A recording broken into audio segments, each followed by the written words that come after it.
Comrade Gautam Das, comrade Faruk Ahmed এবং comrade Pritam Singh. এই পাঁচজন প্রতিনিধি হিসেবে সিনিয়র ম্যানেজারের সাথে দেখা করবেন। করণের বিরুদ্ধে আমরা বারবার কথা বলছি। আমরা আপনাদের কাছে বলবো, বামফ্রন্ট সরকার যখন ছিল আমরা দেখেছি লোডশেডিং কমিয়ে এনেছিল, লোডশেডিং হয়তো না।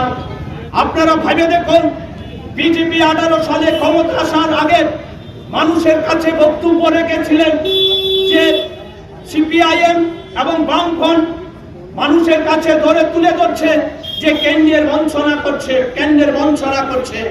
আমরা যদি ক্ষমতায় আছি এবং একই সরকার রাজ্যে এবং কেন্দ্রে আসে, তাহলে মানুষের যে সমস্যাগুলি তা লাগু হবে, পূরণ করা যাবে, এই কথাগুলি বলেছেন।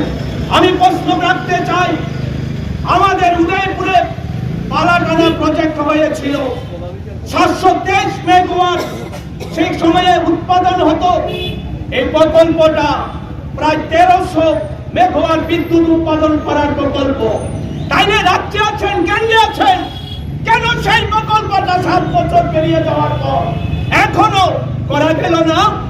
বলুন, আমাদের রাজ্যের নিচে গ্যাসের ব্যবস্থা আছে, আমাদের এখানে এই যে বিদ্যুৎ যদি উৎপন্ন হয় তা বাংলাদেশ বা পার্শ্ববর্তী রাজ্যগুলির মধ্যে বিক্রি করে আমাদের রাজ্যের উন্নয়নের জন্য সেখানে ব্যবস্থা করতে পারেন।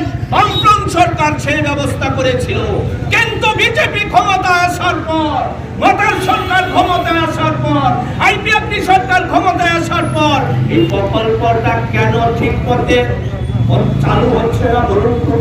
এই দাবিগুলো আমরা এখানে উপস্থিত করছি। বন্ধুগণ, আমরা যে কথাটা বলতে চাই সেটা খুব স্পষ্ট। 2003 সালে